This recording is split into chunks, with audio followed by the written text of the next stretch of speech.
बच्चों कल ये क्वेश्चन जो है हमने होमवर्क दिया था, बहुत बच्चों से बोले थे कि बनाइए, बहुत बच्चों ने भेजा भी है और जिन बच्चों का नहीं बना है वो समझे।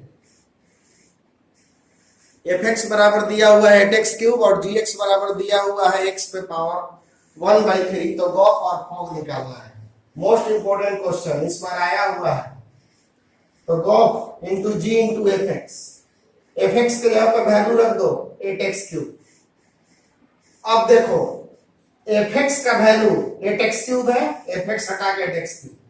अब ये देखो यहाँ पे g हट रहा है तो क्या चेंज हो रहा है? g हट रहा है तो इस पे 1/3 पावर आ रहा है। g हटा तो x पे पावर 1/3 आ रहा है। यहाँ भी g हटेगा तो इतना पे पावर 1/3 हो जाएगा। और 8x क्यूब को हम लोग 2x का होल क्यूब कहेंगे। 8x क्यूब को 2x का होल क्यूब और 3 से 3 कैंसिल हो गया, 2x आपका आंसर हो गया।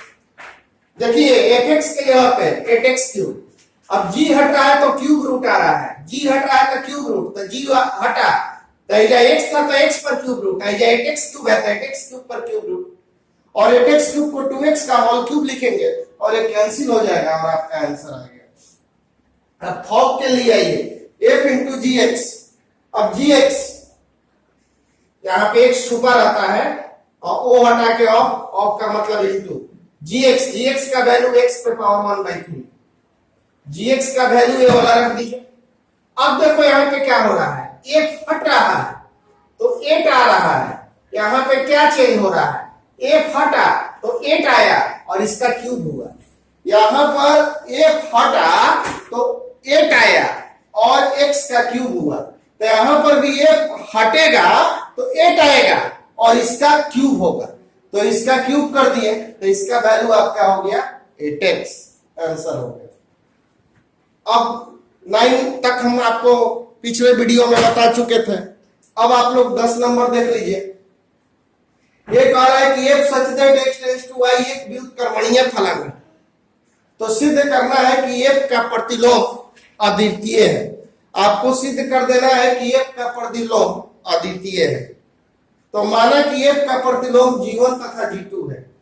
क्वेश्चन कह रहा है कि आप दिखाइए कि f का प्रतिलोम अद्वितीय है। अद्वितीय का मतलब कोई दूसरा नहीं है, एक ही ठो है।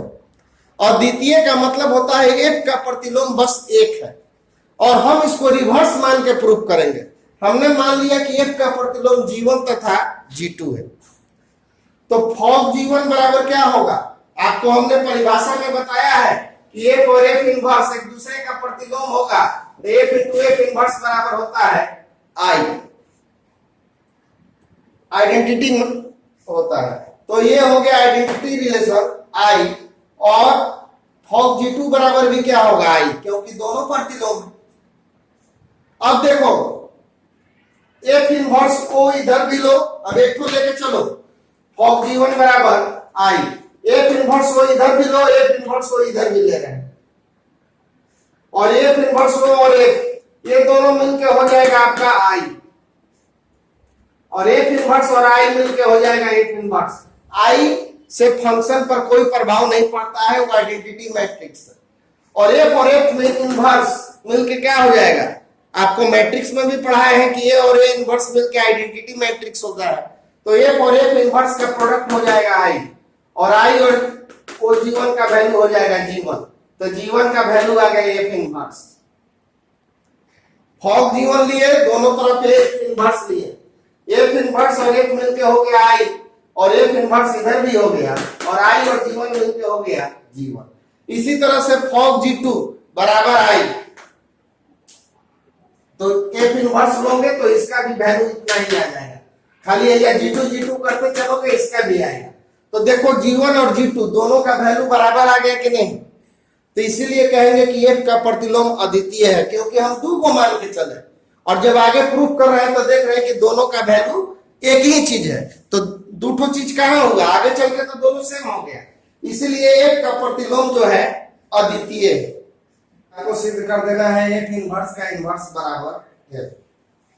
अब जरा ध्यान दो, f such that x tends to y एक व्युत्क्रमणीय फलन है। तो सिद्ध करना है कि f का प्रतिलोम f है और f इनवर्स का इनवर्स बराबर f।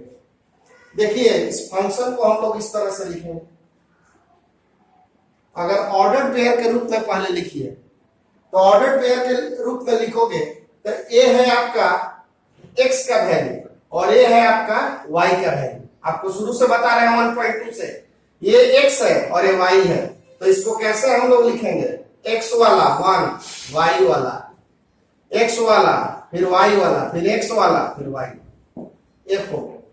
तो f इनवर्स क्या होगा, तो f इनवर्स में ये आपस में चेंज हो जाएगा, तो ये आपका आ गया a1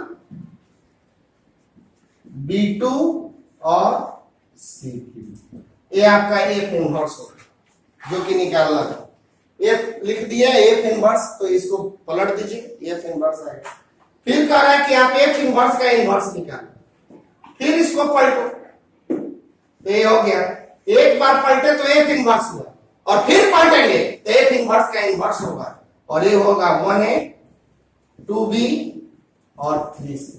और देखो f इनवर्स का इनवर्स जो है आपका f के बराबर आ गया, f इनवर्स का इनवर्स आपको f के बराबर आ गया। और आपको 12 नंबर क्वेश्चन इसी तरह का है जो कि आपका होमवर्क हो।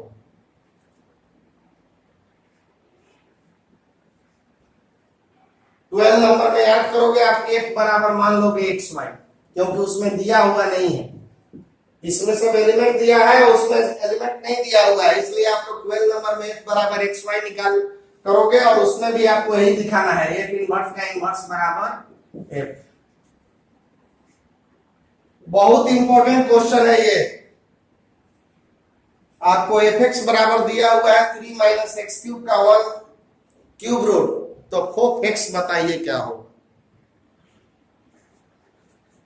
f(x) का मतलब होता है f इंटू fx, f(x) का मतलब होता है f इंटू fx और fx के यहाँ पे वैल्यू रख दो 3 minus x cube by 1 by 3। f(x) को f इंटू fx और fx के जगह पे वैल्यू रख दीजिएगा 3 माइनस एक्स क्यूब पे पावर 1 बाई 3। अब इसको आप कुछ मान लो, y मान लिया, आसानी रहेगा, तो ये हो जाएगा आपका fy। बच्चों fx का वैल्यू है 3 माइनस एक्स क्यूब का क्यूब रूट, तो fy का वैल्यू क्या होगा, fx का वैल्यू है 3 माइनस एक्स क्यूब का क्यूब रूट, तो fy का वैल्यू हो जाएगा 3 माइनस वाई क्यूब का क्यूब रूट। अरे बच्चों x था तो यहाँ पे x था, यहाँ y हुआ तो y हो जाएगा। अब आप y का वैल्यू रखो 3 माइनस y का वैल्यू क्या है 3 माइनस एक्स क्यूब का क्यूब रूट का क्यूब पे पावर 1 बाई 3। ध्यान दो 3 माइनस y, तो y का वैल्यू क्या है 3 माइनस एक्स क्यूब का cube root, 3 minus x cube का क्यूब रूट, इतना बड़ा चीज हो गया y, और उसके ऊपर पावर 3 है और उसके ऊपर पावर 1 बाई 3 है। फिर से समझो fy का वैल्यू 3 माइनस y का cube by 1 by 3, 3 minus y के जगह पे दिस, y के जगह पे हमने ये वाला रख दिया, केवल y के जगह पे इतना बड़ा। अब ये y पे क्यूब है तो यहाँ क्यूब होगा, और फिर इसका क्यूब रूट है तो ये क्यूब रूट हो जाएगा। और देखो ये 3 से 3 आपका कैंसिल हो जाएगा,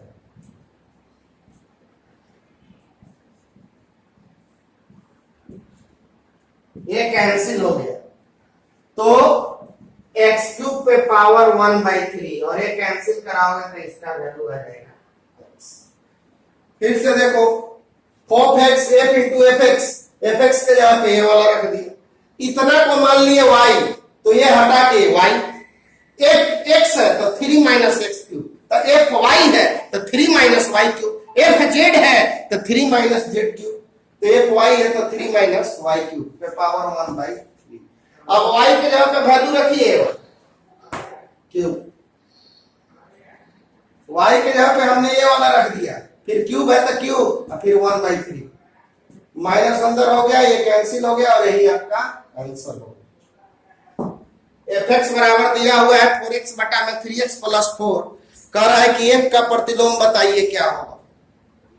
तो उसके लिए आप लोग मानिए इसको, माना कि fx बराबर y, तो y इक्वल टू हो गया 4x by 3x plus 4।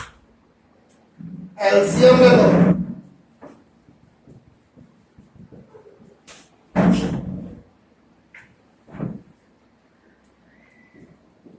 Four y 4x minus 3xy, 4y x common ले लो,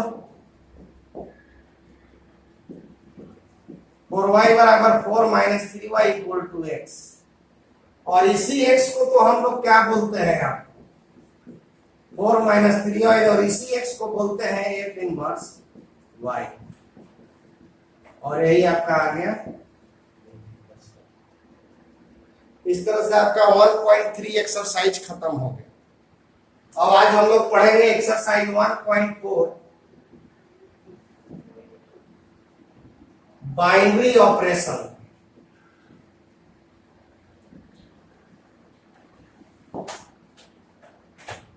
द्विधारी संक्रिया।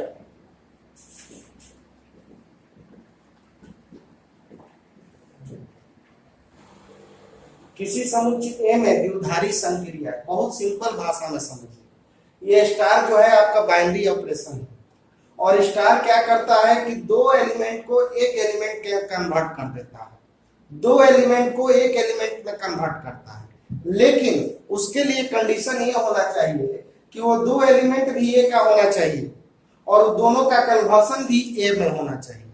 मतलब एज ए एग्जाम्पल समझिए, ए स्टार बी बराबर होता है ए plus B, A star B बराबर होता है ए प्लस बी।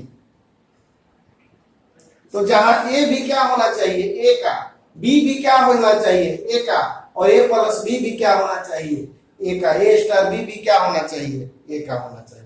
जैसे मान लो कि कोई बाइनरी सिस्टम नेचुरल नंबर में है, तो 2 स्टार 3 बराबर ए स्टार बी बराबर ए प्लस बी, तो 2 स्टार 3 बराबर क्या होगा 2 प्लस 3 बराबर 5। तो 2 भी नेचुरल नंबर, 3 भी नेचुरल नंबर, और उसका स्टार भी नेचुरल नंबर। तो ऐसा ही बाइनरी सिस्टम जो आता है परिभाषित है। हर द्विधारी संक्रिया परिभाषित नहीं होता है, परिभाषित होने के लिए ए वाला भी इधर होना चाहिए, तो ए वाला भी इसमें होना चाहिए, तभी जाके परिभाषित होगा।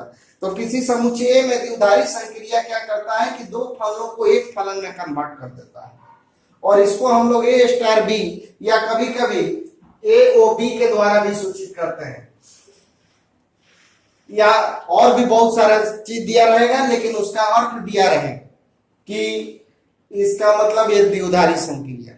और द्विधारी संक्रिया दो चीज को, जैसे 2 और 3 को 2 प्लस 3 को एक चीज में कन्वर्ट कर दिया है। यदि ए स्टार बी बराबर बी स्टार ए हो तो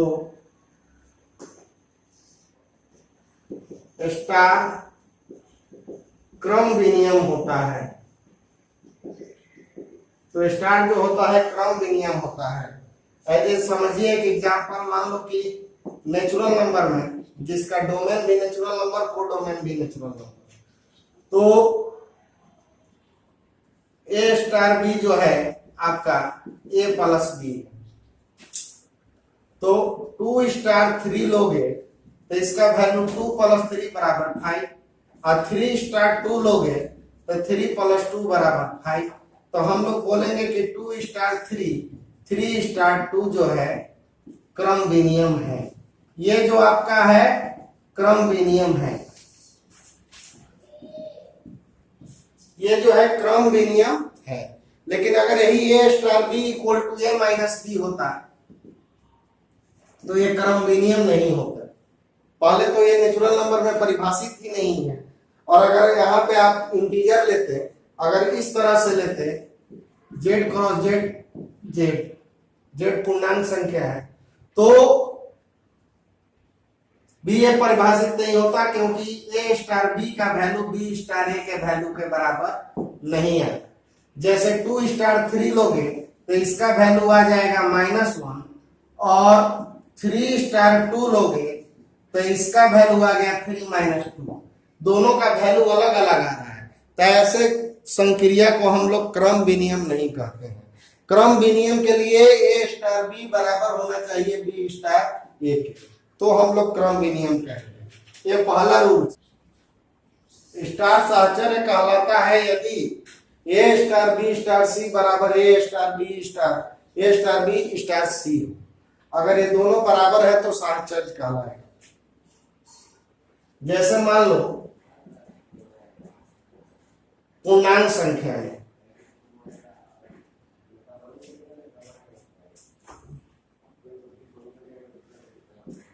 ए स्टार बी बराबर दिया हुआ है ए, तो क्या ये साहचर्य है? आप देखिए LHS ए स्टार बी